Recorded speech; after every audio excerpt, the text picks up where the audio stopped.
Ok. Y también vimos un caso más general de simetría de gauge, que es el caso de lagrangiano de Yang-Mills o el gauge abeliano del grupo SUN.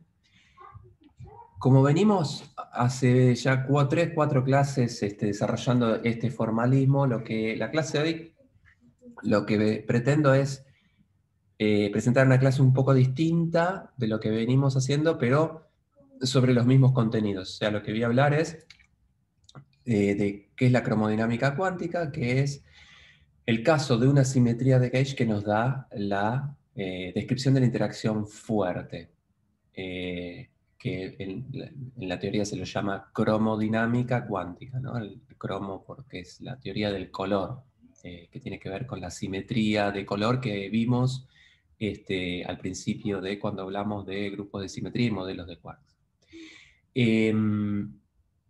Y voy a tratar de dar una clase, presentarlo de una manera cualitativa y ya les va a quedar claro el por qué. Y la clase que viene arrancamos con interacciones débiles. Entonces, como de costumbre, vamos a hacer un breve repaso de qué es lo que vimos la clase pasada, para que estemos en sintonía. Entonces, lo que hicimos la clase pasada fue generalizar la idea de simetría de gauge a el caso en el que tenemos en vez de un campo de gauge, un campo de Dirac, n campos de Dirac, y pensamos en transformaciones unitarias que transformen estos campos como combinación lineal del mismo conjunto. ¿Sí? Nos restringimos además al grupo de transformaciones que además de ser unitaria tienen determinante 1, o sea, estoy refiriendo al grupo SUN, ¿no? U de unitaria, S de special, que son estas transformaciones cuyas matrices son de determinante 1, de n parámetros, pues tengo n campos. Vimos que en general este grupo de transformaciones son un grupo, pero son un grupo no abeliano, en el sentido de que los generadores, o sea, los elementos que expanden este espacio no conmutan entre sí. Y en general, entonces, una transformación unitaria de este tipo va a depender de unos ciertos parámetros alfa, y va a ser una transformación del tipo, una transformación de fase local, E a la I, un parámetro de escala que llamamos G, en el caso 1 era la carga eléctrica, bueno, ahora será otra carga, estos parámetros alfa y los generadores. Y ponemos subíndices con letras latinas que sobreentendemos que cuando se repiten están sumados, o sea, son índices mudos, que de alguna manera definen, o que están definidos, mejor dicho, por cuántos generadores tiene un espacio. Y vimos que en el grupo SUN uno tiene n cuadrado menos 1 generadores. Entonces, esta transformación unitaria del grupo SUN depende de n cuadrado menos 1 parámetros alfa sub x, alfa de x. Y los generadores son estos objetos, tienen representación matricial y tienen ciertas reglas de conmutación dadas por la estructura del grupo en cuestión. ¿Sí? En el caso de que el grupo sea el SU2, esta constante de estructura FABC se llama, son las matrices de Pauli. Si estamos en SU3, estas son las 8 matrices de Gell-Mann y así sucesivamente. ¿Sí? Entonces, ¿qué significaba hacer una transformación de Gauge? Significaba hacer una transformación de los campos, donde el campo phi, que es un vector columna de espinores de Dirac, de n espinores de Dirac, se transforma en un nuevo vector phi', en un nuevo campo phi', dada por esta transformación unitaria. ¿Sí? Y para que el lagrangiano de Dirac sea invariante ante esta transformación, lo que teníamos que hacer es pagar el precio de incorporar n cuadrado menos 1 campos de gauge, que nosotros llamamos cambiar la derivada ordinaria por una derivada covariante, que no es lo mismo, no es ni más ni menos, es lo mismo que a la derivada ordinaria agregarle un nuevo campo, o n cuadrado menos 1 campos W mu A. ¿Sí? Por supuesto que estos campos WMUA tienen que transformar de una manera particular de modo tal de preservar la invariancia de gauge. Y dedujimos que la manera de transformar era esta de aquí. Que los dos primeros términos se parecen mucho a lo que vimos para uno, que era un grupo abeliano, pero como el grupo este es no abeliano, estas constantes de estructura de repente ahora mezclan los campos, cómo transforman los campos de gauge con combinaciones lineales de los otros campos de gauge, porque fíjense que los índices estos son distintos, ¿sí? Entonces esto es más o menos la receta técnica de cómo mantiene la invariancia de gauge el lagrangiano de Dirac ante el grupo SUN y la cuestión técnica de cómo es que tienen que transformar las cosas, ¿sí? Pero la filosofía es la misma que vimos cuando vimos el caso más sencillo de U1. Bien, ¿qué más vimos? Vimos que entonces el lagrangiano, además de tener un término que depende solo de los espinores, al incorporar la derivada covariante aparece un término que mezcla los campos fermiónicos con los campos de gauge, con estos WMUA. Eso llamamos término de interacción. Y esto es análogo a lo que vimos con uno, y de la misma manera uno puede incorporar, para ser más general este lagrangiano, un término que dependa solamente de los campos de gauge, solamente de los WMU. Y seguimos la misma receta que habíamos desarrollado hace un par de clases para construir este objeto. Lo que vemos es que uno puede definir un tensor G-MUNU, ¿sí? Que está escrito de esta manera, y que la traza de ese G-MUNU, por eso el G-MUNU-A, G-MUNU-A, esto es la traza de G-MUNU, G-MUNU, es un objeto de invariante de gauge e invariante de Lorentz. La cuestión es que, como el grupo es no abeliano, al expandir este G-MUNU al cuadrado, va a haber términos que son cuadráticos en los campos, ¿sí? Que es análogo a lo que vimos en 1, es un campo de gauge propagándose. Va a haber términos cúbicos, que uno puede representar con este diagramita, ¿no? Entran dos campos de gauge, sale uno, y uno puede rotar esto como se le dé la gana. O sea, esto puede ser fusión. Si el tiempo fuese de izquierda a derecha, se fusionan dos campos de gauge en uno nuevo, o si voy de derecha a izquierda, un campo de gauge se divide en otros dos. O un término cuártico, ¿no? Cuando haga el producto G-MUNU van a aparecer términos como W a la cuarta, y eso va a involucrar 4 campos de gauge que se acoplan entre sí. Entonces, el hecho de que el lagrangiano de Yang-Mills está escrito en términos de un grupo no abeliano, y el hecho de que sea no abeliano hace que aparezca este nuevo término adicional, da origen a interacciones entre los campos de los campos de gauge entre sí. A diferencia del caso de QED, o sea, el caso U1, que era un grupo de simetría abeliano, estos términos no aparecían, y eso desde el punto de vista físico lo que nos dice es que los bosones de gauge de esa transformación, o sea, los fotones del electromagnetismo, no interactúan entre sí, y eso significa que no tienen carga eléctrica. Como no tienen carga eléctrica, no pueden interactuar consigo mismos, e interactúan solamente con los fermiones.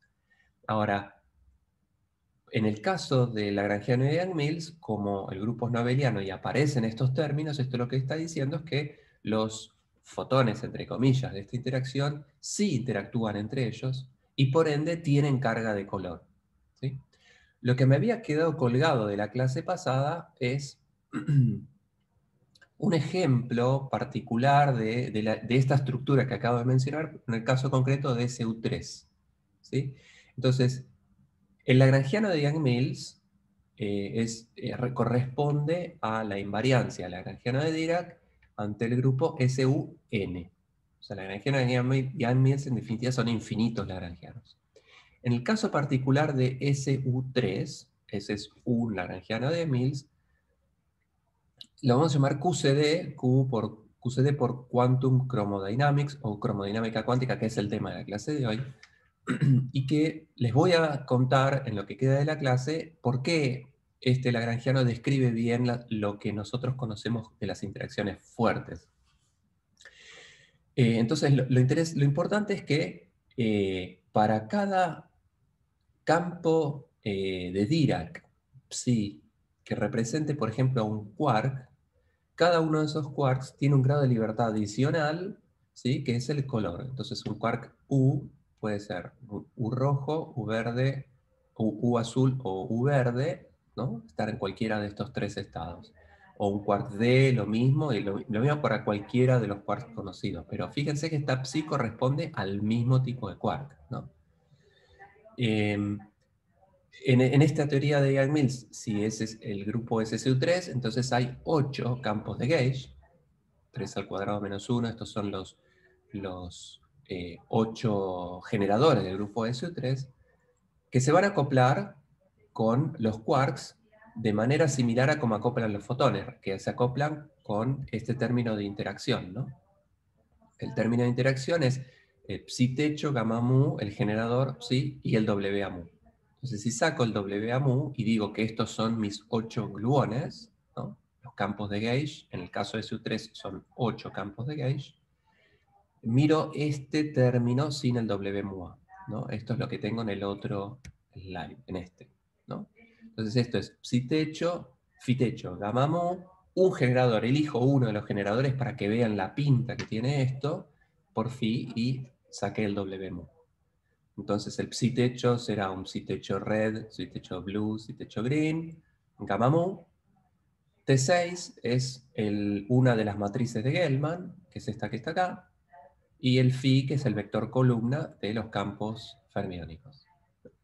Entonces, si ustedes multiplican esto, haciendo este producto matricial, tienen estos dos términos, ¿no? Entonces, fíjense que como la matriz que representa este generador, en el caso de las matrices de Gell-Mann, son no diagonales, van a mezclar la componente 2 con la componente 3, o sea, lo blue con lo green, y la componente 3 con la componente 2, o sea, lo green con lo blue. A ver, una pregunta.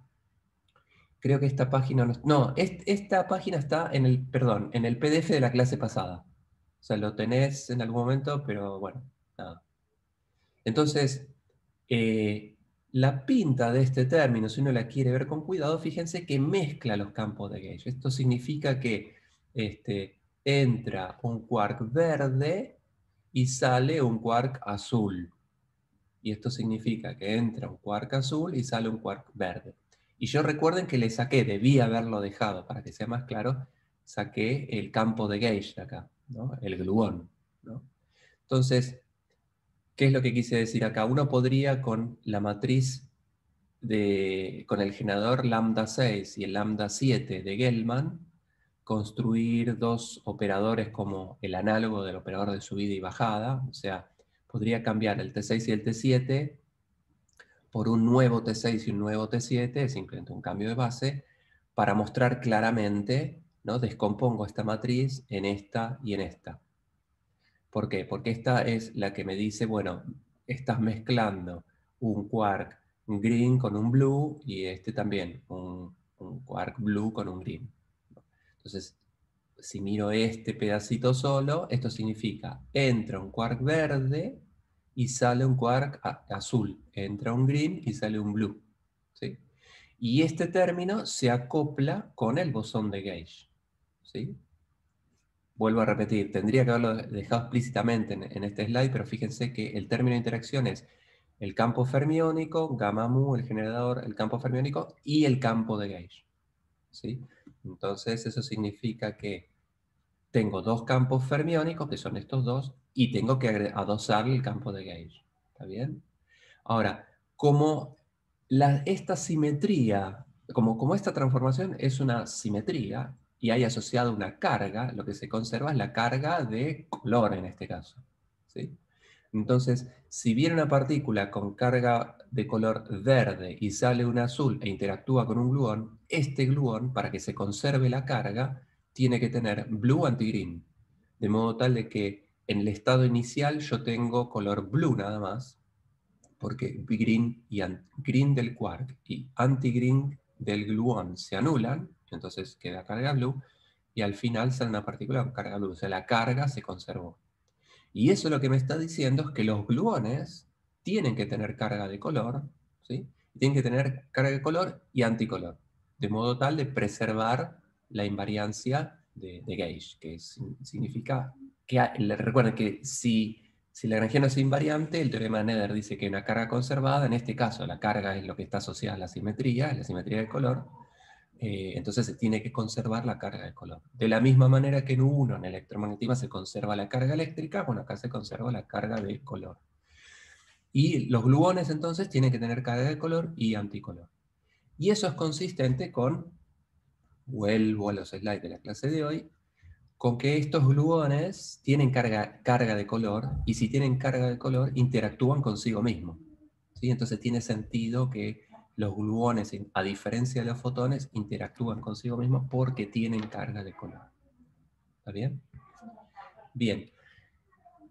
¿Qué es lo que quise decir acá? Muy bien, entonces, lo que acabo de decir, entonces características de QCD, o sea, ¿qué pasa con el lagrangiano de Yang-Mills del grupo SU3?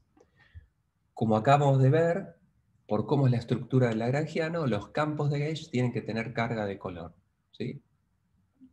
Pero recordemos que tratando de asociar ahora este lagrangiano con lo que nosotros ya sabemos de la interacción fuerte, recuerden semanas atrás o meses atrás cuando hablamos de hadrones, vimos que se comportan como conjuntos de 3 quarks o de quark y antiquark y que no estaban aislados, y eso lo podíamos explicar introduciendo este grado de libertad de color para los quarks, de modo tal que estén en los bariones, o sea, los conjuntos de 3 quarks, sean un singlete de color, y eso se consigue con que uno sea rojo, otro verde y otro azul, o quark y antiquark de color y anticolor, y entonces son singletes de color. Si eso ayudaba con todos los problemas de la simetría de la función de onda, y se comprobaba experimentalmente con, ¿se acuerdan? El cociente de las secciones eficaces, producción de hadrones y muones, ese R famoso que yo les comenté clases atrás. Entonces ahora podemos correlacionar las cosas que sabemos de la interacción fuerte con este lagrangiano de Yang-Mills de SU3. Bien, el hecho concreto es que esta teoría de la Yang-Mills del grupo SU3 de color es una teoría que describe precisamente lo que uno observa experimentalmente de la fuerza fuerte. Ahora, la demostración de que eso es así, o sea, hacer las cuentas y ver, agarrar la energía de Yang-Mills SU3, hacer alguna cuenta, predecir algo y comparar con el experimento, hacer esas cuentas son complicadas y exceden completamente la idea de este curso. Es más, en su momento había una materia de posgrado llamada QCD, simplemente. Es una materia de un cuatrimestre de 10 horas semanales, explícitamente para entender este tipo de cuentas. O sea, estoy mostrando estas cuentas son un poco complicadas y exceden la idea de este curso. Pero les digo el resultado, ¿no? Para aquel que esté interesado puede hacer la materia de QCD optativa cuando la den. El mensaje es que todas las predicciones del lagrangiano de Yang-Mills de SU3 de color, contrastados con el experimento, son exactas. ¿Sí? O sea, la predicción de esta teoría explica muy bien los resultados al día de hoy en todo tipo de experimentos. Vamos a ver que los cálculos que uno tiene que hacer tienen que de alguna manera ser en alguna serie perturbativa. Es imposible hacer estos cálculos de manera analítica. Entonces vamos a hacer estos cálculos en general son en un régimen perturbativo y vamos a ver el porqué de ello. Una de las cosas importantes es que la interacción fuerte, la teoría de la interacción fuerte, se vuelve no perturbativa a bajas energías. Y ya vamos a ver por qué. Al día de hoy, todos los experimentos que midieron algo de la interacción fuerte se explican muy bien con esta teoría. Y vuelvo a repetir, no vamos a hacer las cuentas porque son más complicadas de las herramientas matemáticas que desarrollamos en este curso. Entonces, si uno quisiese tratar de entender las interacciones fuertes con este modelo, con este lagrangiano de Yang-Mills del grupo de SU3, tendríamos que volver cuál sería el caballito de batalla o el laboratorio ideal. Y bueno, si uno quiere entender la interacción fuerte, lo que tiene que entender son los hadrones, que son los objetos que están compuestos de quarks y que interactúan vía la fuerza fuerte. De todos los hadrones, el más común es el protón, ¿sí? Con lo cual, vamos al origen del curso, porque cuando empezamos esta materia en la primera clase, vimos física nuclear, hablamos de protones, ¿no?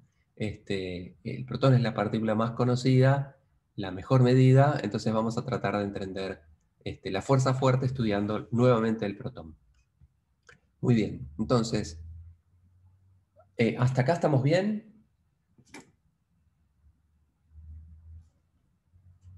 Sí. ¿Sí? Muy bien. Entonces, vamos a ver cómo es que uno podría, de aquí en adelante, entonces voy a tratar de dar una clase cualitativa de la interacción fuerte. El por qué, como les mencioné en la anterior, si uno quiere arremangarse y hacer cuentas con la teoría para ver el detalle de cómo la teoría predice los experimentos, esas cuentas son más complicadas de lo que nosotros queremos hacer en este curso. Entonces, mi objetivo en lo que queda de la clase es darle algunas herramientas cualitativas para convencerlos o darles argumentos de cómo esta teoría Yang-Mills de SU3 de color explica lo que uno observa experimentalmente, la fuerza fuerte, de manera cualitativa, vuelvo a repetir. Entonces, cuando uno quiere queremos entender la estructura de un protón. Sabemos que el protón está compuesto de 3 quarks. Los quarks tienen que interactuar vía la fuerza fuerte, entonces me gustaría entender la estructura interna del protón. Entonces, cuando uno quiere entender la estructura de algo, puede hacer básicamente dos cosas. Uno es mirarlo. Mirarlo significa iluminar con radiación electromagnética y medir con ciertos detectores. O sea, uno lo ilumina y mira qué es lo que pasa. Esa es una manera de ver qué características tiene algo, ¿no? Y después uno puede medir cómo es que la luz se refleja, o si se refracta o se difracta, y ese nos da información sobre la estructura interna que tiene algo, ¿sí? Otra manera de entender cómo es algo, además de mirarlo, es descomponerlo en sus componentes fundamentales, en romperlo en las cositas que lo forman, ¿sí? Muy bien. La primera de estas dos maneras de comprender la estructura de algo, que es mirarlo, tiene sus limitaciones debido a cosas que ustedes ya vieron en Física 2 o en alguna de las materias previas, que tiene que ver con que la longitud de onda de la radiación electromagnética o de los fotones con que iluminan tiene que ser menor que la escala típica de las distancias que uno quiere resolver, ¿sí? Entonces, si uno quisiese resolver cosas muy chiquititas, del tamaño del radio del protón, que al día de hoy sabemos que es del orden de 10 a la menos 15 metros, entonces yo tendría que tener fotones cuya longitud de onda sea más chica que 10 a la menos 15 metros, pero longitudes de onda tan cortas corresponden con energías del fotón muy grandes, ¿no? Porque la longitud de onda y la frecuencia son inversamente proporcionales y la frecuencia es proporcional con la energía. Entonces, yo quiero resolver distancias muy pequeñas, voy a tener que irradiar con fotones muy grandes, con fotones muy energéticos. Ahora, si los fotones tienen mucha energía, caigo en el segundo caso y rompo la cosa, ¿no? Pues si entrego demasiada energía al objeto que quiero ver, eventualmente, si la energía es muy grande, rompo a mi objeto. Eso es lo que ocurre en el caso de un protón. Cuando son muy pequeñas las cosas, mirar las cosas significa romperlas. Entonces, ¿cómo podría uno observar la estructura de un protón? Entonces, supongamos una manera de ver la estructura interna de un protón es entonces irradiarlo con un fotón, ¿sí? Una manera sencilla de hacer eso es hacer scattering entre un electrón y un protón, ¿no? Entonces hay muchas maneras. Una manera es dejar un blanco fijo de protones, no sé, un gas ionizado de hidrógeno, son protones, y le tiro un cañón de electrones, ¿no? Entonces, si uno piensa en el sistema de laboratorio, tiene un protón en reposo y un electrón, y ese electrón hace scattering por interacción electromagnética. O sea, el electrón, que es una partícula con carga eléctrica, ve que hay un protón, que es otra partícula con carga eléctrica, entonces interactúa intercambiando un fotón, ¿no? Interactúa electromagnéticamente, interactuar electromagnéticamente es intercambiar fotones. Entonces ese electrón intercambia un fotón, entonces cambia la cinemática del electrón, ese electrón se deflecta, hace scattering, pero este fotón, como acabamos de ver, si tiene mucha energía, y tiene que tener energía si yo quiero ver la estructura interna, por lo que acabamos de ver, entonces va a romper el protón y el protón se transformará en productos de decaimiento que en principio no nos interesan. Entonces, una manera de ver la estructura interna es ver qué le pasó a cómo es que se deflectó el fotón. Sabiendo cómo se deflectó el fotón, yo puedo tener información de cuál es la energía del fotón que interactuó con el protón. Y la energía del fotón es proporcional, con el fotón es una partícula que va a la velocidad de la luz porque no tiene masa, es proporcional al momento, ¿sí? Y al momento del fotón le voy a llamar Q, de aquí en adelante, ¿sí?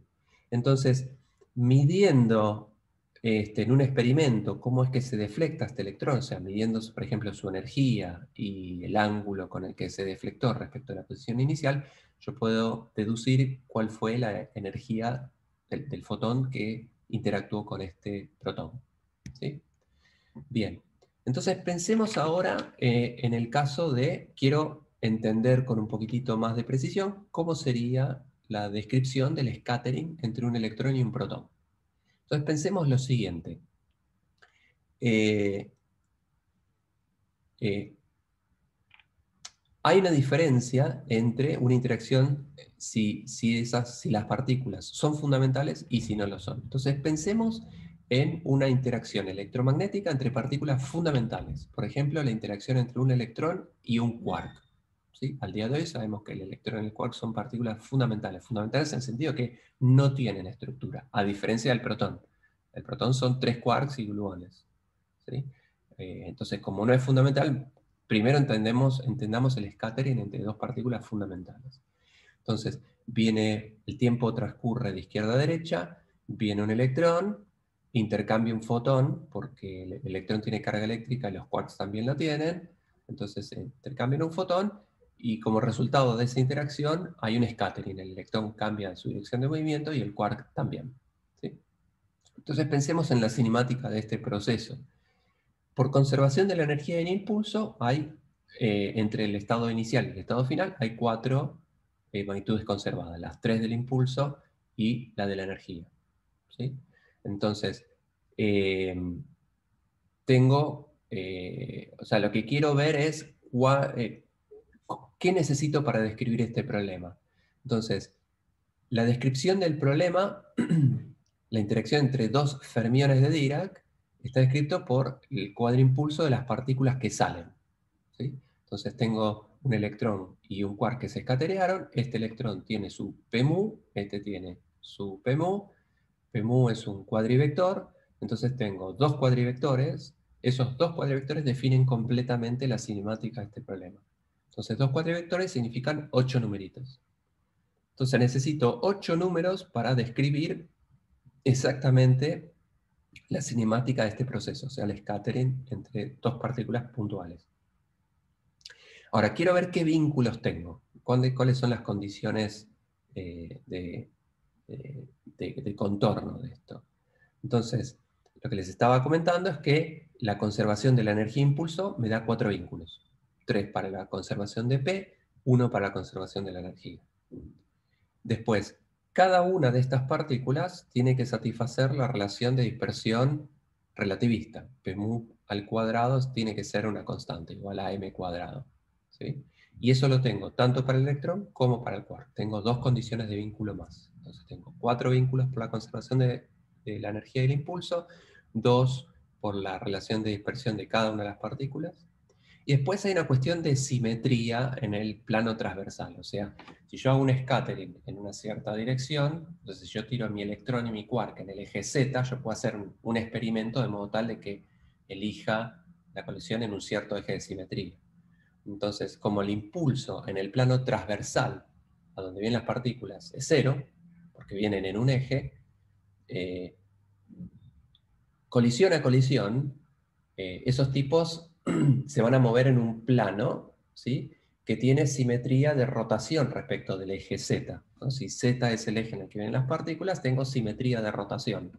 Entonces tengo un grado de libertad que es medio mentiroso, porque evento a evento ese eje de simetría sale, pero si yo miro dentro de ese plano, la,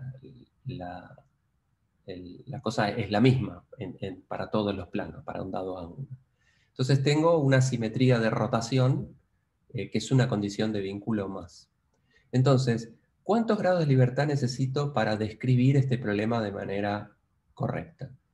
Bueno, dijimos que necesito 8 numeritos, pero tengo un montón de condiciones de vínculo. Tengo 4 por la conservación de la energía del impulso, 2 por la conservación, por la relación de dispersión relativista de cada una de las partículas, 1 por la simetría en Z. Entonces, 8 menos 4 menos 2 menos 1 es 1. Necesito una variable independiente para escribir este proceso. Entonces, el scattering entre dos partículas, el scattering electromagnético entre dos partículas puntuales, lo puedo escribir en función de un único parámetro. ¿Cuál elija? Ya es otra cosa. Yo puedo elegir la energía o puedo elegir el ángulo de deflexión. ¿Sí? Con cualquiera de esas dos variables que elija, una de ellas, describo correctamente, unívocamente, a este proceso de scattering. ¿Sí? Bien, ¿qué pasaría si una de esas dos partículas no es elemental? O sea, ¿qué pasa si en vez de una colisión, de un scattering entre un electrón y un quark, hago un scattering entre un electrón y un protón? Donde ahora el protón yo sé que no es fundamental. ¿Sí? ¿En qué cambia respecto a lo que vimos en el slide anterior? Lo que cambia es que la relación de energía-impulso, o sea, el P igual m cuadrado, para el protón ya no vale, porque esa relación de dispersión relativista vale por una partícula puntual. Si la partícula tiene estructura, parte de la energía yo la puedo utilizar en deformar o cambiar mi estructura interna. Si yo tengo una partícula fundamental, toda la energía cinética va a ir a cambiar la dirección de movimiento. ¿Sí? Toda la energía que yo le agregue va a cambiar la cinemática. Mientras que si la partícula no es puntual, toda la energía que yo entregue, la partícula puede administrarla un poco en cambiar su cinemática y un poco en cambiar su estructura interna. ¿Sí? Eso sería un scattering inelástico, si esta partícula tiene estructura. Entonces, pierdo una condición de vínculo si una de estas dos partículas no es fundamental. Pierdo el P igual m cuadrado. Entonces, en vez de dos variables independientes, en vez de una variable independiente para el caso del scattering entre dos partículas elementales, si una de esas dos partículas no es elemental, ahora pierdo un vínculo, con lo cual necesito una variable más. ¿Sí? Entonces ahora necesito dos variables independientes para describir el scattering entre una partícula fundamental y una que no lo es. ¿Sí?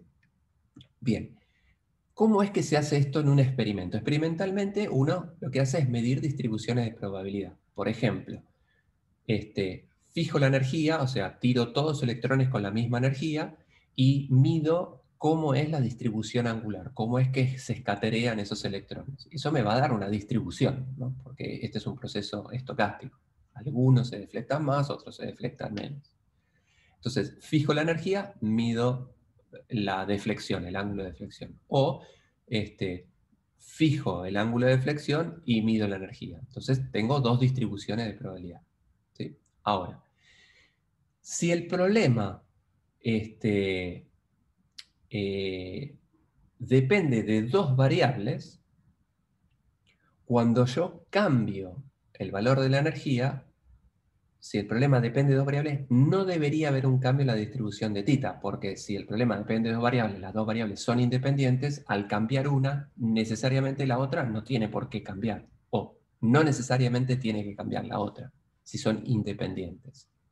Entonces, una manera de ver experimentalmente si el scattering es entre una partícula fundamental y otra que no lo es medir distribuciones de variables, y si al cambiar una, la otra no cambia, lo que me está diciendo es que el problema depende de dos grados de libertad Y si depende de grado de libertad, es un scattering entre una partícula puntual y otra que no lo es.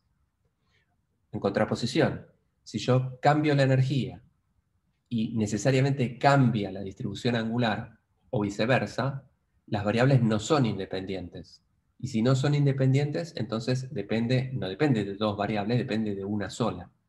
Entonces, midiendo estas distribuciones y viendo si están relacionadas o no, uno determina entonces si el scattering es entre una partícula puntual o no lo es.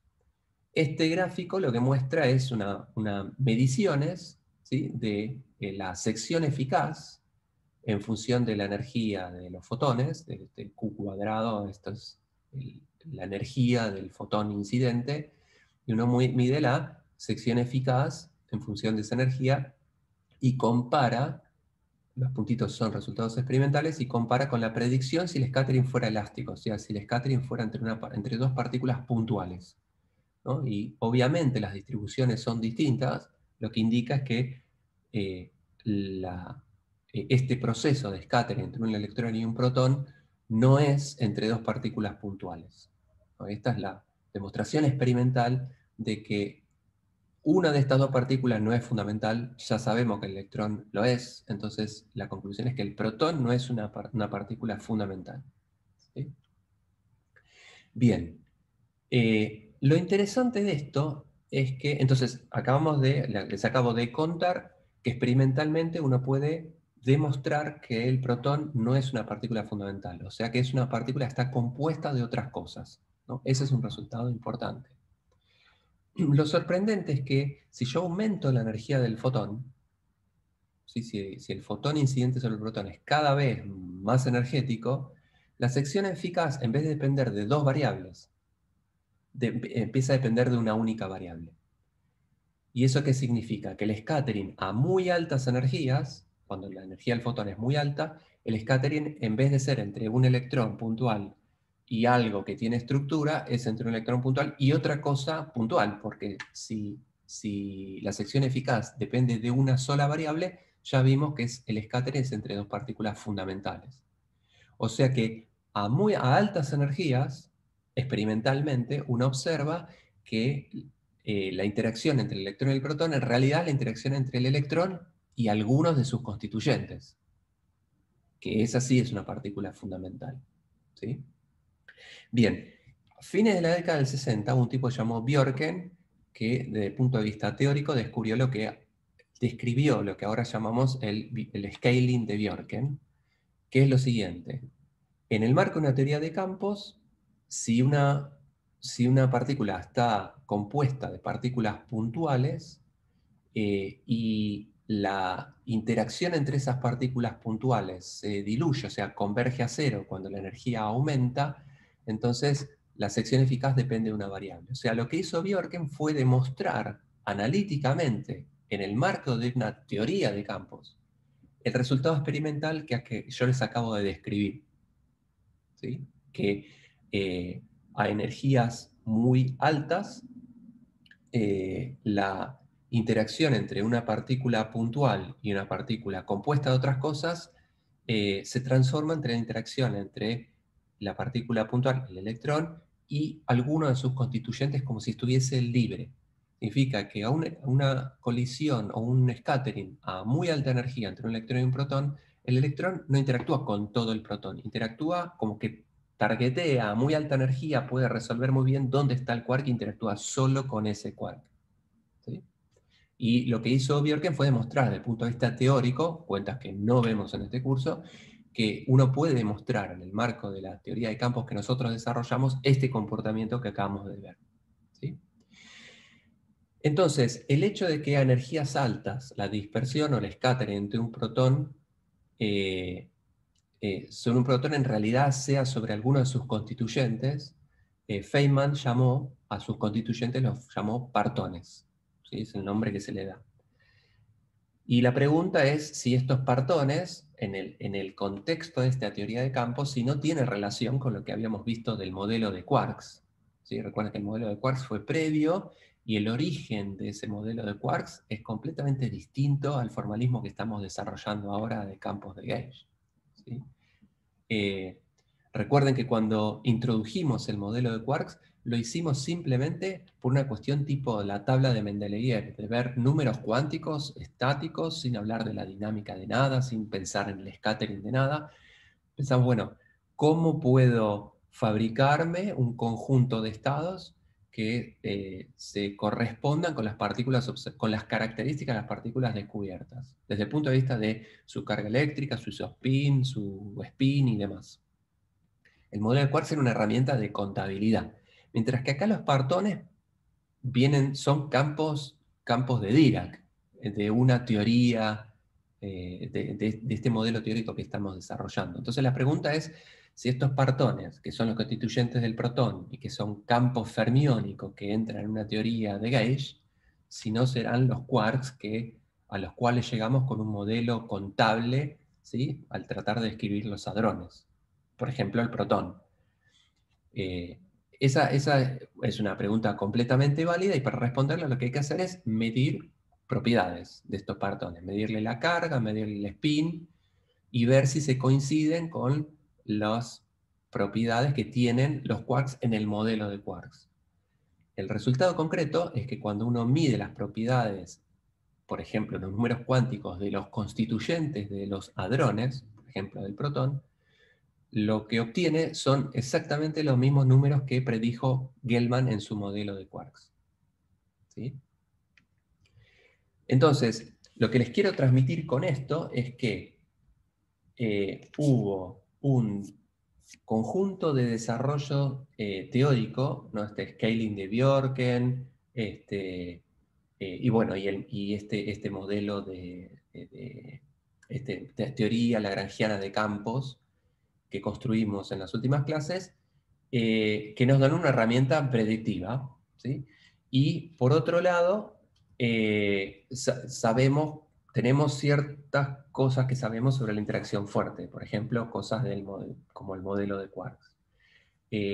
Lo que les cuento acá es que, y que vimos en el ejemplo que les comenté de scattering entre el electrón y el protón, es que la correlación que hay entre las predicciones de esta teoría y lo que uno observa experimentalmente se corresponden. ¿Sí? Bien. Entonces vamos a tratar de entender un poquito características de esta interacción fuerte.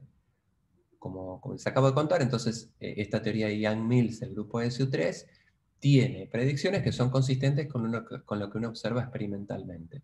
Entonces, bueno, ¿qué características tiene esta interacción fuerte? Y esto es ir más allá del modelo de quarks. Recuerden que el modelo de quarks nos daba una propuesta de cómo están constituidos los hadrones, pero no nos dice absolutamente nada del por qué, cómo es que se relacionan esos constituyentes entre sí. Mientras que esta teoría, esta teoría QCD, el lagrangiano y Gell-Mills, el grupo SU3 de color, define exactamente, es un lagrangiano, entonces yo puedo calcular las ecuaciones de movimientos. Si supiese cómo hacer las cuentas, yo podría predecir cómo es la dinámica de este tipo de cosas, ¿sí? Cómo son las fuerzas y cómo dependen las fuerzas de distintos parámetros que yo mida. Entonces esta teoría tiene un alto poder predictivo, y lo que quiero entonces es entender los comportamientos cualitativos. ¿Sí?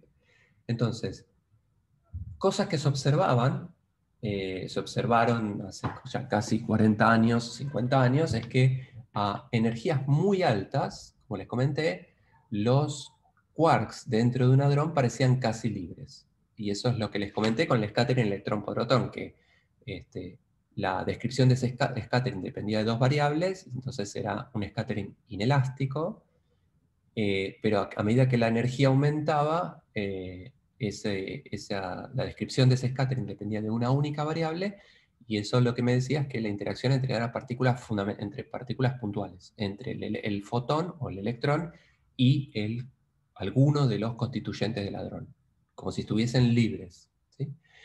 Eso ocurre a altas energías, a baja energía no.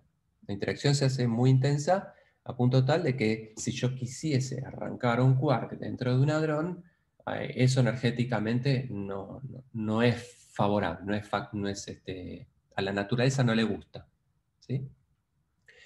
Y esa era una de las peculiaridades del modelo de quarks, porque el modelo de quarks, recuerden que se basaba en que los quarks tienen un grado de libertad de color y que los estados que estén constituidos por quarks tienen que ser singletes de color. Y eso uno solo lo puede hacer si mezcla 3 quarks con 3 colores distintos, y ese es el singlete de su 3 de color, o un quark y un antiquark, y esos son los mesones que también son singletes de color. Entonces, a la naturaleza no les gusta tener, por algún motivo, que ahora vamos a ver, estados con color definido. Entonces, si las únicas posibilidades de tener quarks en estados que sean incoloros son teniendo 3 quarks con diferentes colores cada uno, rojo, verde y azul, o un quark y un antiquark, o sea, los bariones y los mesones. ¿Sí?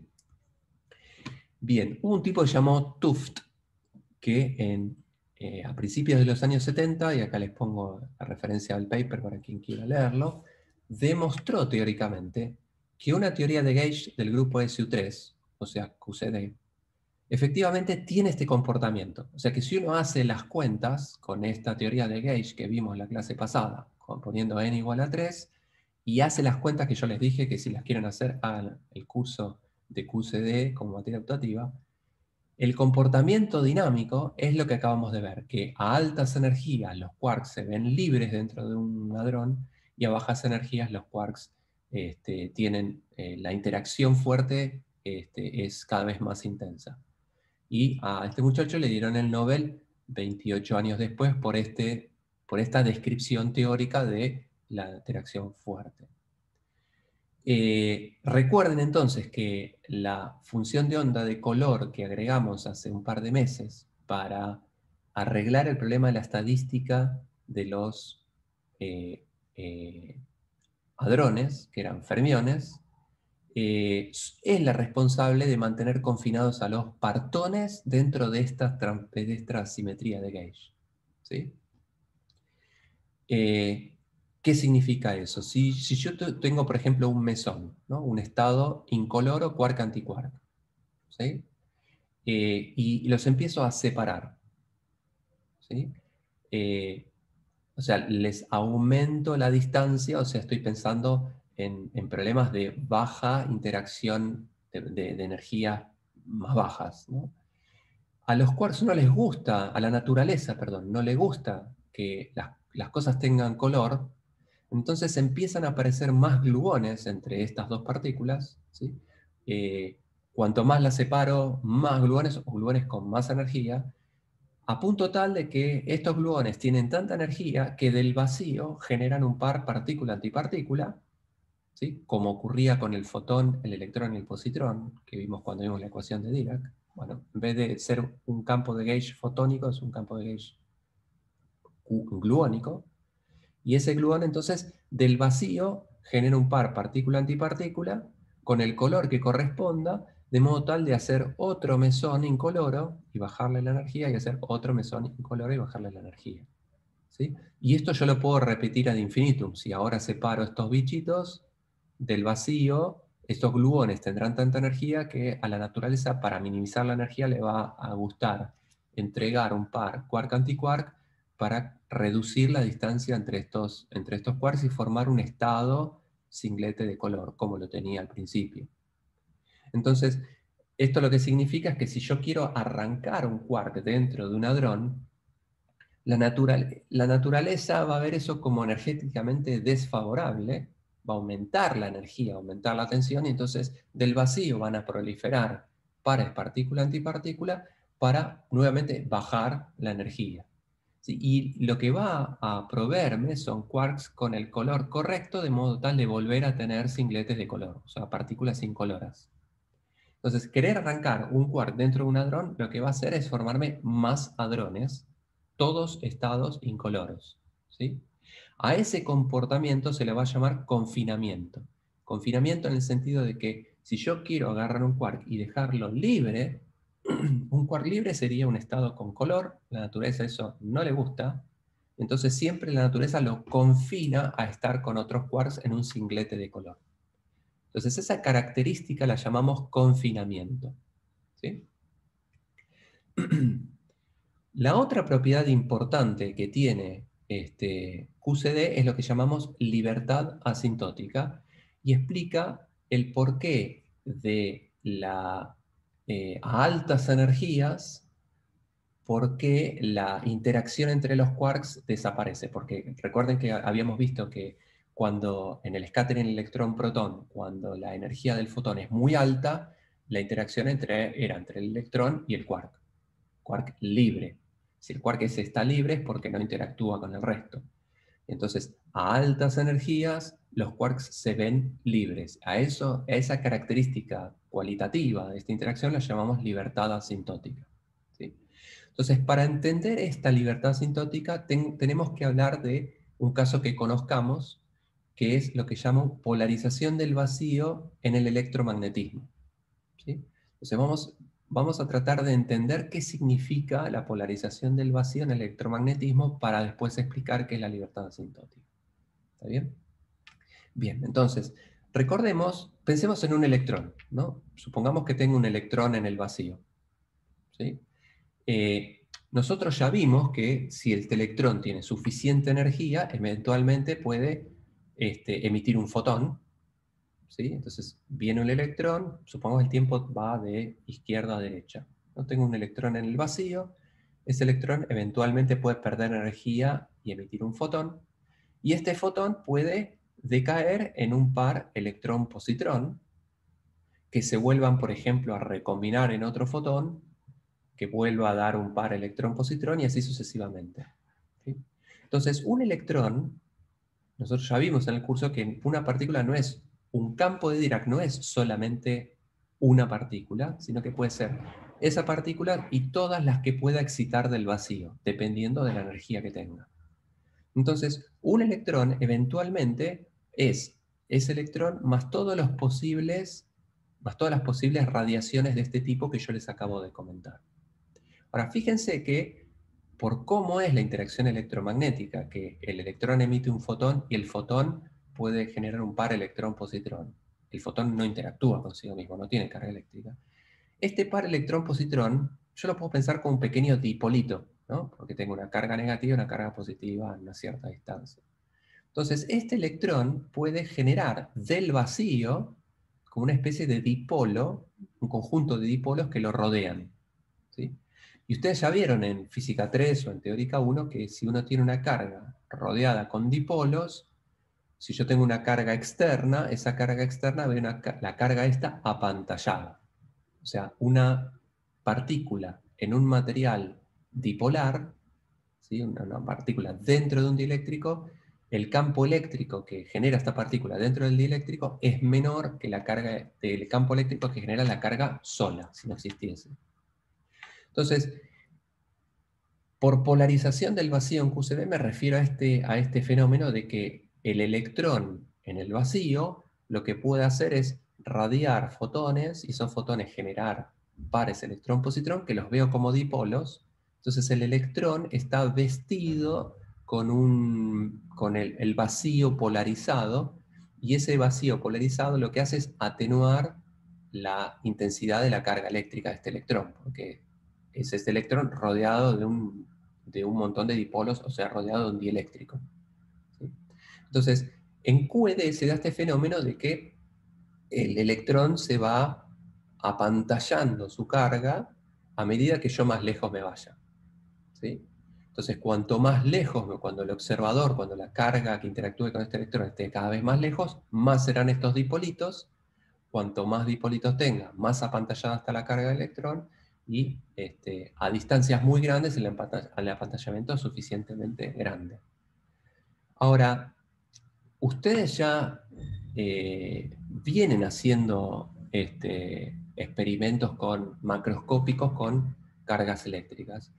Entonces, a niveles macroscópicos, ¿sí? A grandes distancias, y la distancia y la energía son inversamente proporcionales. Recuerden a un fotón, ¿no? Lambda y nu, lambda es tamaño de las cosas y la frecuencia que proporciona la energía son inversamente proporcionales. O sea, grandes distancias corresponden a energías bajas.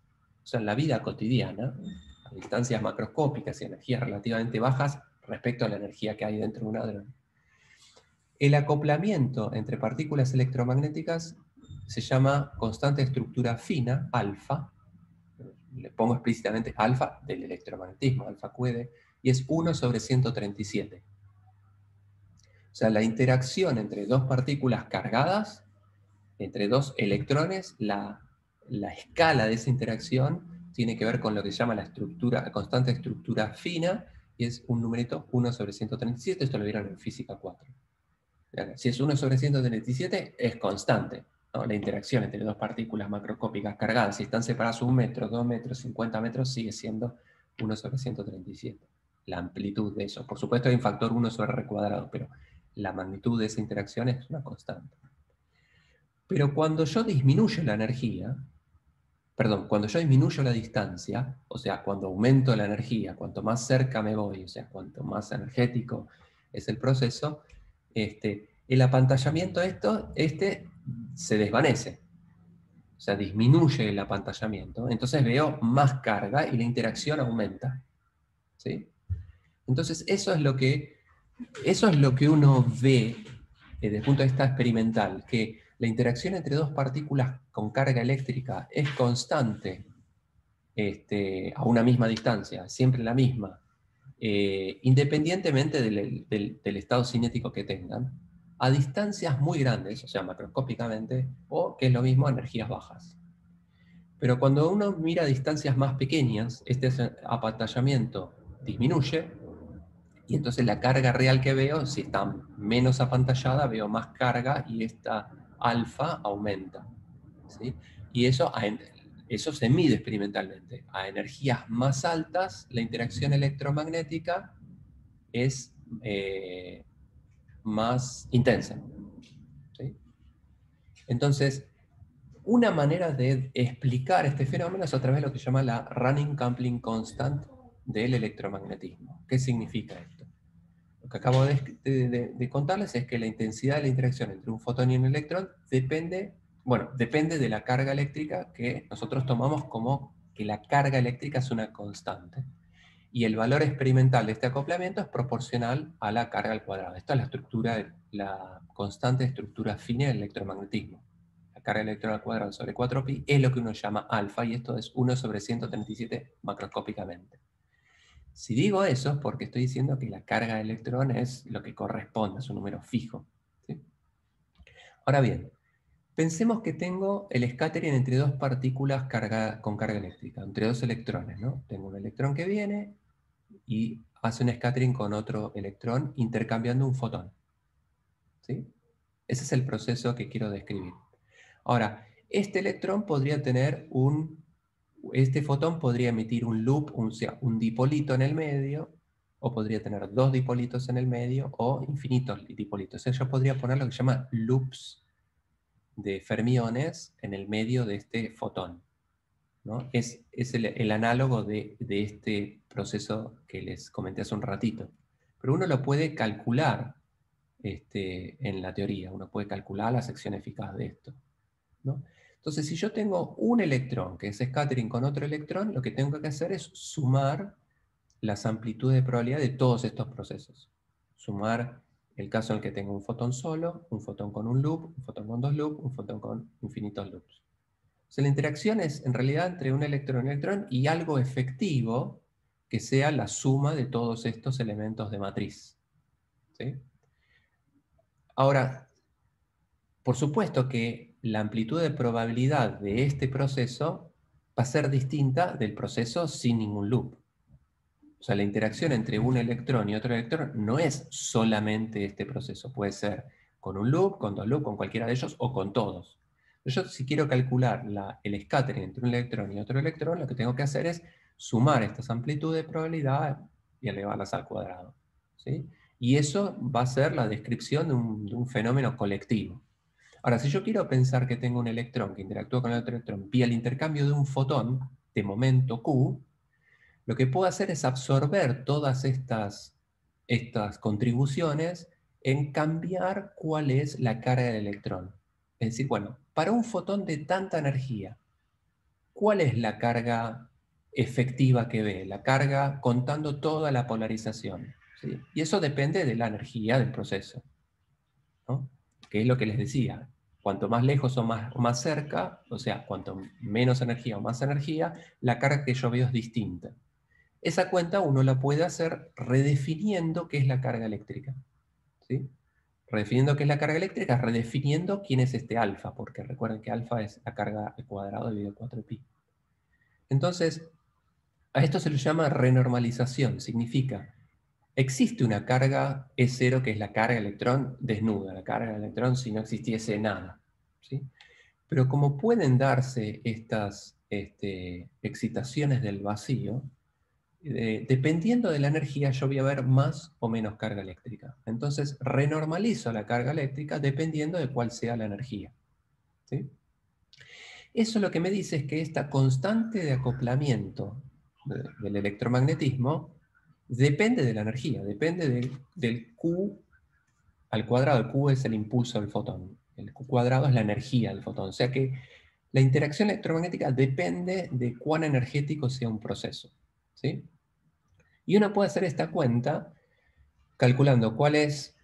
eh, Carmen, baja un cachito, hija. Calculando cuánto es el acoplamiento, una escala conocida, ¿sí? A un Q cuadrado 0, que yo conozco cuánto vale, por ejemplo, el 1 sobre 137 lo conocemos muy bien.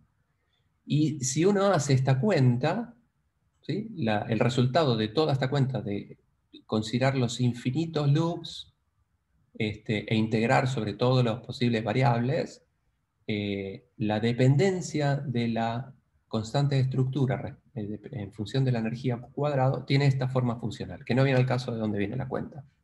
Esta cuenta sale de hacer teoría de campos 1 y teoría de campos 2. No se excede. Pero lo importante es que la constante de estructura, perdón, la constante de acoplamiento no es constante, por eso se llama running coupling constant. Es una constante de acoplamiento, pero que depende de la energía. Y depende de la energía por lo que les acabo de contar, ¿no?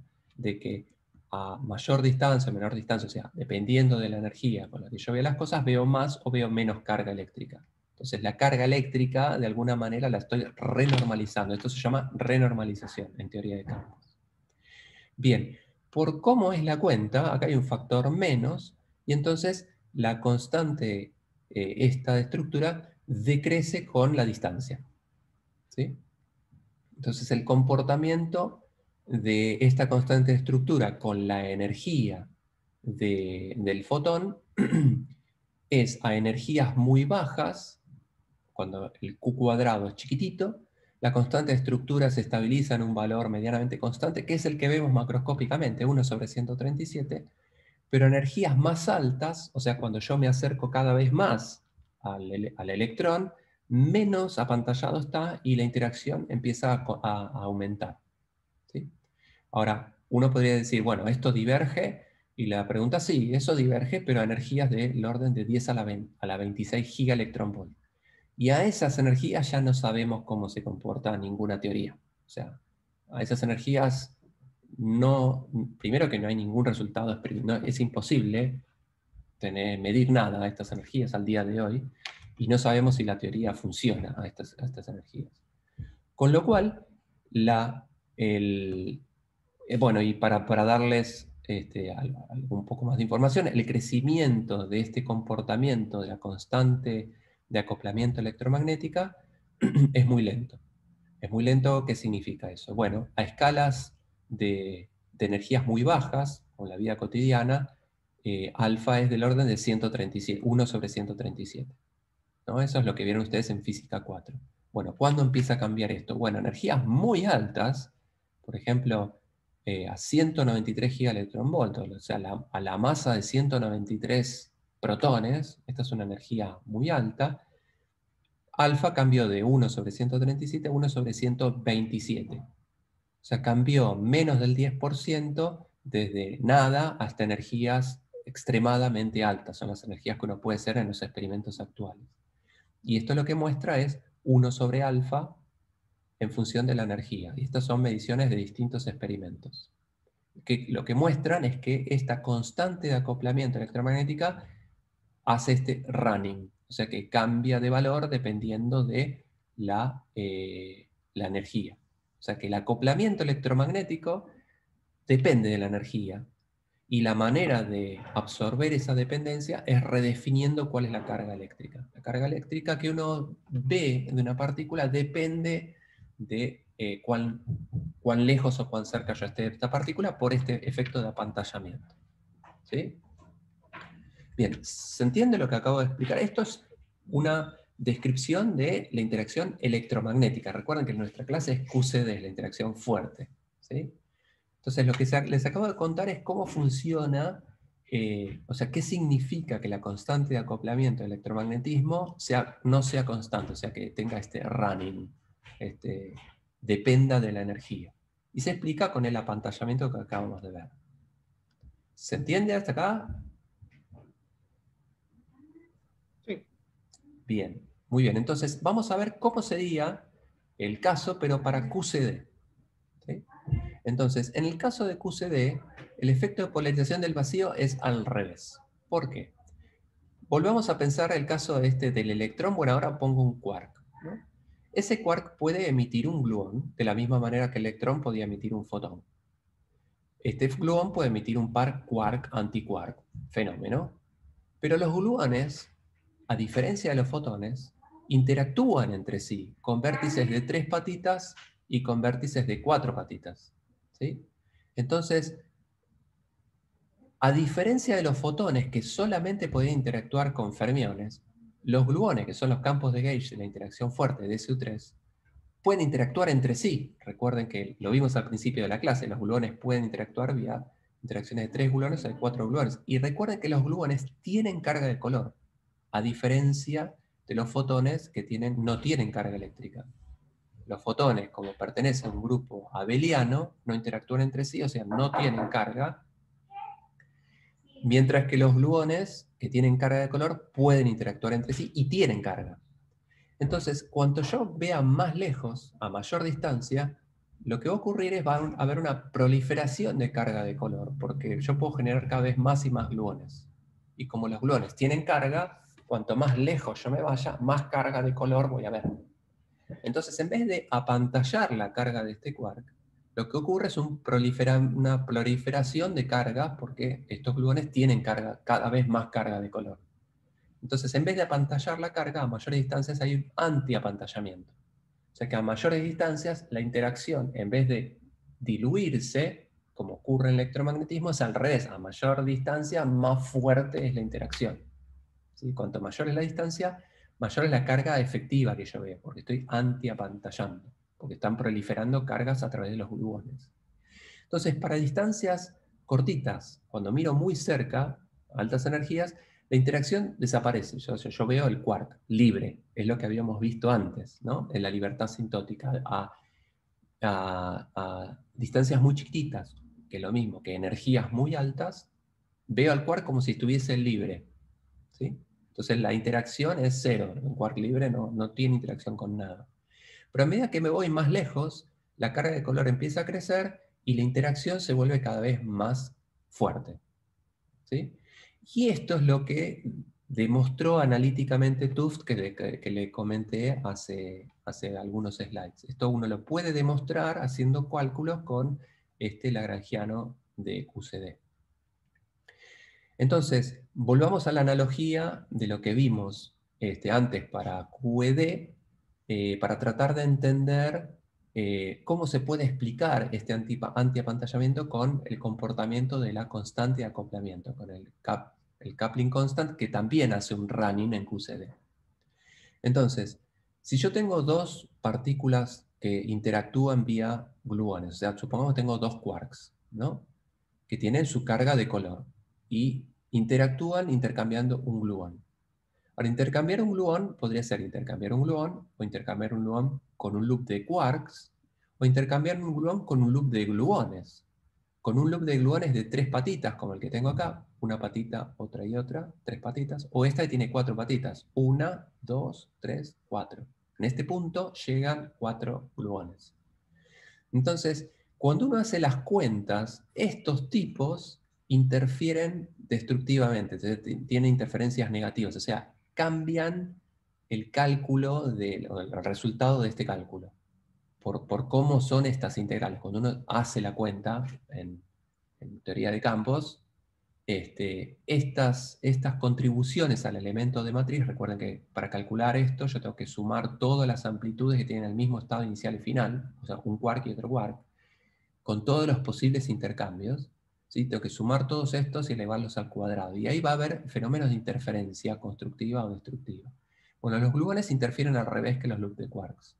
Entonces, cuando hago la cuenta, el resultado es análogo a lo que vemos en electromagnetismo, pero en vez de aparecer este término restando, aparece este término sumando. ¿Sí? Y eso cambia el comportamiento, al revés de lo que es el comportamiento de la constante de acoplamiento en electromagnetismo. ¿Sí? A mayor energía, alfa disminuye. Al revés que en el electromagnetismo. Cuando aumentaba la energía, el acoplamiento aumentaba. Aumentar la energía significa me acerco cada vez más a la carga y menos apantallamiento. Acá es al revés. Por cómo es el cálculo analítico de esta interacción, el cálculo de este alfa. Entonces, a medida que aumenta la energía, la constante de acoplamiento, esta función, a medida que Q aumenta, esta función disminuye. ¿Sí? Le dieron el Nobel a estos tres tipos en el año 2004 por demostrar exactamente, por hacer esta cuenta, ¿sí? Por demostrar que la constante de acoplamiento y la interacción fuerte en esta teoría de campos de SU3 reproduce las evidencias experimentales que uno ve de la fuerza fuerte. Estos gráficos lo que muestran son mediciones experimentales y un ajuste a la constante de estructura, la constante de acoplamiento, alfa, S es de Strong, alfa de la fuerza fuerte, a diferencia de alfa QCD, la running coupling constant en el eje Y, en función de la energía. ¿Sí? Entonces, a energías más grandes, a diferencia del electromagnetismo, el acoplamiento disminuye. Mientras que energías más bajas, la intensidad del acoplamiento aumenta. ¿Sí? Estos son resultados de distintos experimentos en el rango de energías entre 1 y 100 gigaelectronvolts. ¿Sí? Ahora respondo a la pregunta, y pongo este gráfico porque es la tesis doctoral de un estudiante de nuestro grupo que midió experimentalmente, son todas estas mediciones, la constante de acoplamiento de interacción fuerte en función de la energía, pero para el rango llegando a los 1000 gigaelectronvolts. ¿Sí? Claro, y esto amarillo representa bueno, nada, no entro en detalles. Lo importante entonces de esto es ¿cuál es el comportamiento cualitativo de esto? Que a valores bajos de Q cuadrado, o sea, cuando la energía es baja, alfa empieza a crecer, ¿sí? Y alfa se vuelve 1 más o menos cuando la energía es un GeV. Fíjense, a un GeV, un gigaelectronvolt, la constante de acoplamiento se hace más o menos 1, ¿sí? Mientras que para energías más grandes, la constante de acoplamiento baja. Fíjense que si uno quisiese usar esta constante de acoplamiento para hacer una teoría perturbativa, si yo quisiese hacer un desarrollo perturbativo, ¿por qué? ¿Por qué uno quisiese hacer eso? En general, las cuentas analíticas en este campo son imposibles de hacer. No hay solución analítica para este tipo de cuentas, porque uno se presenta con integrales que divergen todas. Entonces, la manera de hacer cálculo es hacer un desarrollo en serie perturbativo y quedarse con los términos dominantes. ¿Sí? Entonces, para hacer un desarrollo perturbativo tengo que agarrar un parámetro que dé cuenta de la física alrededor del cual yo puedo hacer ese desarrollo. En el electromagnetismo, los desarrollos perturbativos se hacen en función del acoplamiento, la intensidad del acoplamiento, del alfa. Como en el electromagnetismo, alfa es, ¿dónde lo escribí? 1 sobre 137, ¿sí? 1 sobre 137 es un número chico, entonces ya con hacer un desarrollo perturbativo orden 2 o orden 3, tengo un grado de precisión bastante grande. Entonces en el electromagnetismo, estas cuentas se pueden hacer a segundo, tercero, cuarto orden con un nivel de precisión muy grande. ¿sí? Y puede hacer un desarrollo perturbativo porque alfa es 1 sobre 137, ¿sí? Que es un número chiquito. Ahora, el alfa de la fuerza fuerte es un número chiquitito, pero a energías suficientemente altas. Fíjense que a energías de 100 gigaelectronvolts, el acoplamiento es más o menos 0,1. Entonces podría ser un desarrollo perturbativo en una teoría de la fuerza fuerte, pero para energías altas.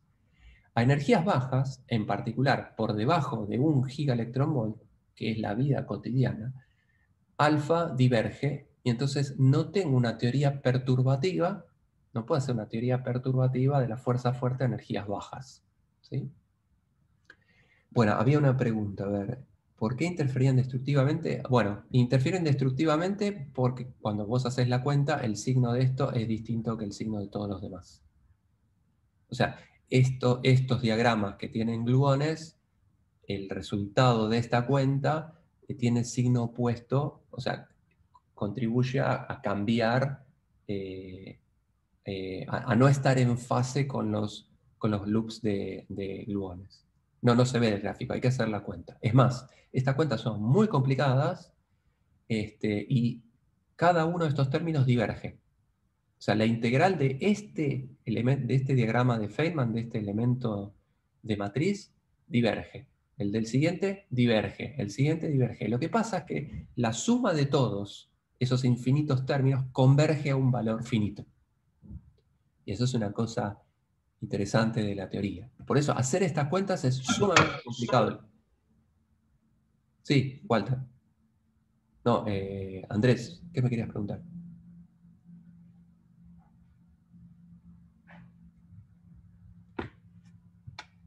Ok, entonces, lo que decía es que los cálculos de estos elementos de matriz, yo he sido jurado de varias tesis doctorales de este tipo de cosas y puedo dar fe, sin entender, porque no es mi área de experiencia, que los cálculos de este tipo de cosas son extremadamente sofisticados y que hay que inventarse truquitos para hacer estas cuentas. ¿Sí?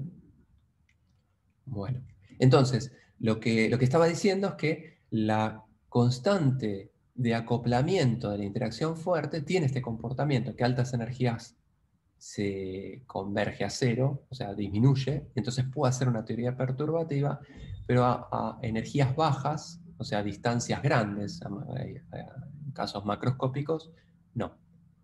Y entonces no puede hacer una teoría perturbativa.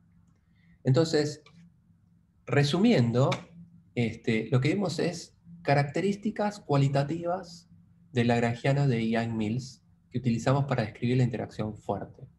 Y lo que hice fue darle algunos argumentos para convencerlos sin hacer ninguna cuenta, o sea, es una cuestión de fe la que les estoy pidiendo. Les conté resultados que muestran comportamientos cualitativos de la interacción fuerte. ¿Cuáles son esos comportamientos? Es la libertad asintótica y el confinamiento. ¿Qué significa eso? Libertad asintótica era el hecho de que a altas energías, cuando yo hago scattering electrón-protón y el fotón intercambiado tiene mucha energía, la interacción no se da entre el electrón y el protón en su conjunto, sino entre el electrón y alguno de sus constituyentes como si estuviesen libres, con alguno de esos partones, con alguno de sus quarks como si estuviese libre. A eso se lo llama libertad asintótica. ¿Sí? Eso es una cosa que uno observa experimentalmente y que es una predicción de este modelo. Cuando uno calcula la running coupling constant, por ejemplo, o sea, esta cuenta, predice cuál es el comportamiento de este acoplamiento y es consistente con la libertad asintótica. A altas energías el acoplamiento se desvanece. ¿Sí? Mientras que a energías bajas o distancias grandes, el acoplamiento se hace muy grande. Que era el hecho de que a energías bajas era muy difícil arrancar un quark de un protón. ¿Sí? Y eso es lo que habíamos llamado confinamiento, que los quarks están confinados a estar en estados ligados de quarks que den singlete de color. Estados ligados que den una función de onda de color que sea singlete, completamente antisimétrico, incoloro. ¿Sí? Y el comportamiento de esta intensidad de interacción fuerte es contrario al de la interacción, a la interacción electromagnética. Es al revés, que a energías bajas la interacción electromagnética parece ser, o energías bajas es distancias macroscópicas, la interacción entre partículas cargadas es constante, es 1/137. ¿Sí? Mientras que cuando yo me voy a energías cada vez más altas, el apantallamiento que veo de la polarización del vacío se desvanece y veo la carga real de mi partícula. ¿Sí? Entonces la intensidad del acoplamiento aumenta. ¿Sí? Entonces estos comportamientos cualitativos se desprenden, si ustedes lo piensan, de la estructura del lagrangiano. Porque es el hecho de que los gluones pueden interactuar entre sí, con vértices de 3 patitas y 4 patitas, que tengan carga de color, a diferencia de los fotones que no pueden interactuar entre sí y que entonces no tienen carga eléctrica. O sea, la estructura del lagrangiano es la que condiciona estos comportamientos cualitativos. ¿Sí?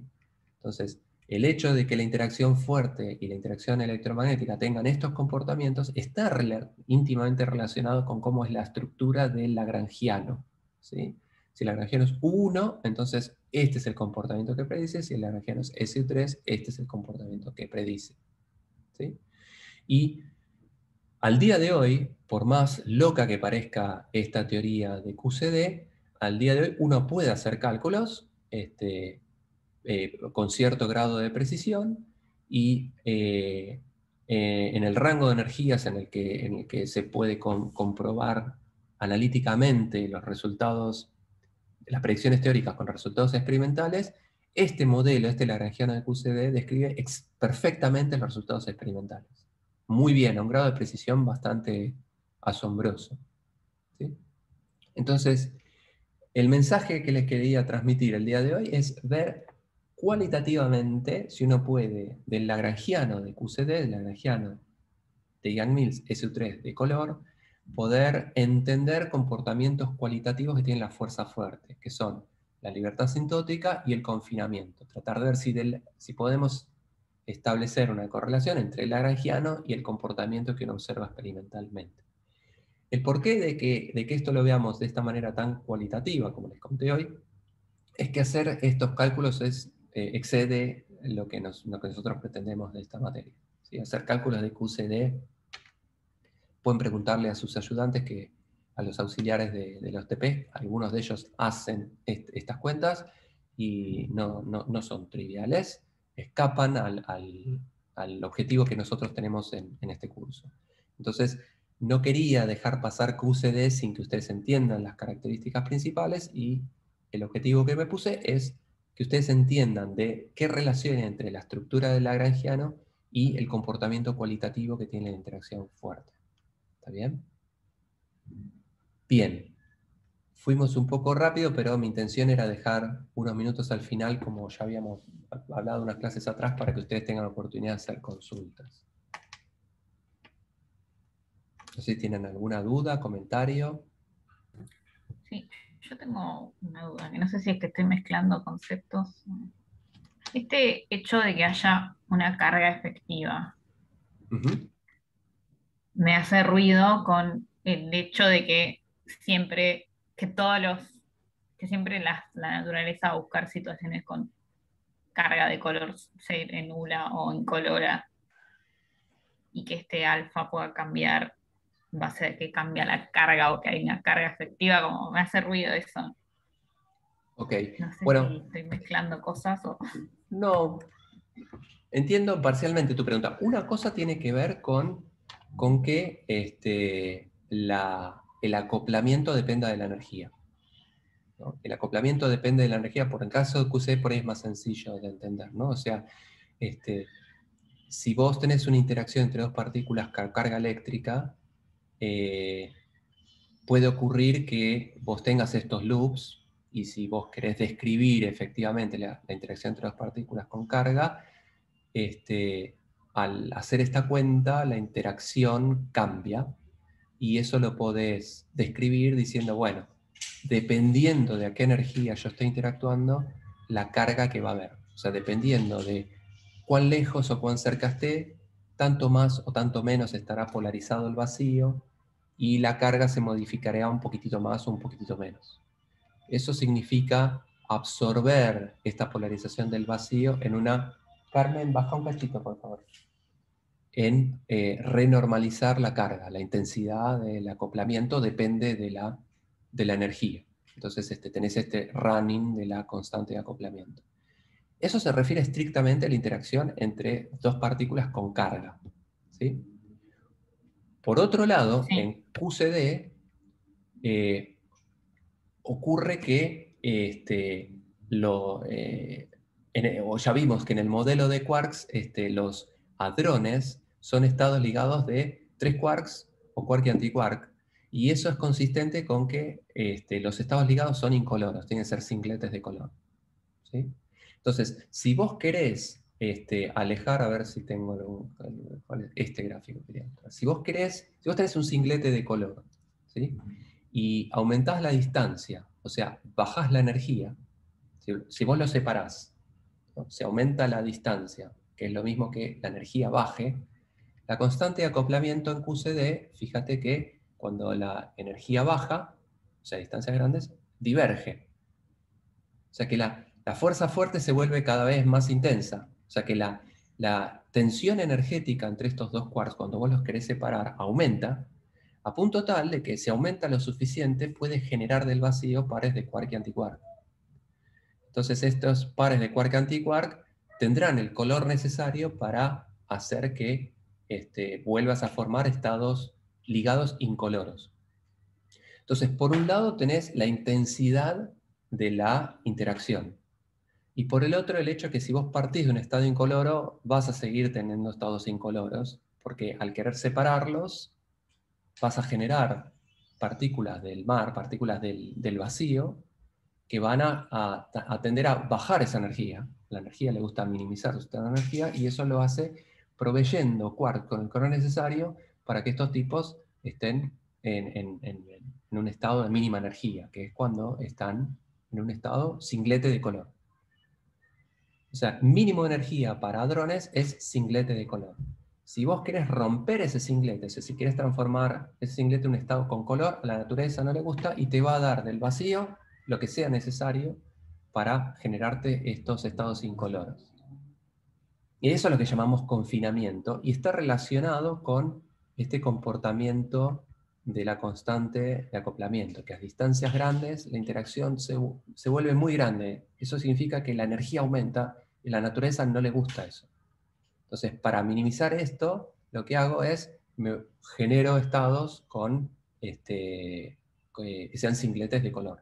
O sea, que los quarks vuelvan a estar cerquita. O sea, vuelvo a un régimen de energías altas, de interacción entre los partones, ¿no? ok, sí. Sí, sí. Yo sí me mezclaba con que haya una carga efectiva de color y no entendía eso. Hay una carga Bueno, efectiva de color en el sentido de que de la misma manera que la constante de acoplamiento del electromagnetismo es una constante efectiva, en el sentido de que cambia, depende de la energía, ¿sí? Entonces, es como que estás definiendo una constante de acoplamiento que depende de la energía. Entonces es una constante de acoplamiento efectiva, si querés, renormalizada, pongámosle el nombre, ¿sí? Lo tenés en el electromagnetismo y también lo tenés en QCD, lo tenés en la interacción fuerte. Lo que pasa es que en la interacción fuerte está el aditivo de que los quarks no pueden estar nunca libres, porque están confinados en hadrones de 3 quarks o quark y antiquark. Pero eso es totalmente consistente, o sea, a medida de que vos querés separar tus quarks, la constante esta efectiva crece tanto que la naturaleza dice, tenemos mucha energía, generemos del vacío par quark antiquark, así le bajamos la energía a esos estados, ¿sí? Por ejemplo, tengo un quark y un antiquark, los voy separando, el acoplamiento crece, entonces del vacío bajo la energía generando dos quarks, entonces bajo la energía generando dos quarks, un quark forma un mesón, el otro quark forma otro mesón, y tengo dos mesones ahora con energía, donde las distancias entre ellos, o sea, las energías entre ellos son más altas, o sea, distancias más chiquititas, dos quarks más cercanos. Entonces tenía un mesón, empecé a separar sus quarks, aumenta la intensidad, ese acoplamiento efectivo, lo que vos llamaste esta carga efectiva. Entonces, cuando es ya insostenible, genero del vacío dos quarks, y un quark esos dos quarks se mezclan con los otros dos quarks que yo separé, están muy cerquita entre ellos, y entonces si están cerquita a altas energías, el acoplamiento entre ellos se vuelve más bajo. Y entonces tengo otra vez estados ligados. Entonces, con los quarks se da esto de que están confinados, de que no existen, a diferencia del electrón, existen partículas con carga eléctrica neta. En QCD, para interacción fuerte, no existen estados con carga de color neta. ¿Sí? Dentro del hadrón sí interactúan estas partículas y interactúan vía, ¿con qué intensidad? Vía este acoplamiento de la interacción fuerte. Pero eso lo hacen dentro del hadrón. Sí, sí, sí. Creo que va quedando claro. Gracias. Perdón, ¿te puedo preguntar algo de esta diapo justo? Sí. No sé si estoy interpretando mal, pero en la segunda parte, la del segundo guión, a valores altos de Q2, alfa S es pequeño, y el valor de Q cuadrado es el mismo que antes, un gigaelectronvolt. No, tenés razón, no, me equivoqué. Acá es a Q cuadrado de la masa del Z. El Z es un bosón que vamos a empezar a hablar la clase que viene, que pesa 90 gigaelectronvolts. Perdón, este 1 está mal, es 90 gigaelectronvolts. Ah, ok, gracias. O sea, a 2 órdenes de magnitud de esta energía, 90 electronvolts es más o menos por acá, fíjate, 90 gigaelectronvolts, y es más o menos 0,1 en este gráfico. Sí, este número debería ser 91 en realidad.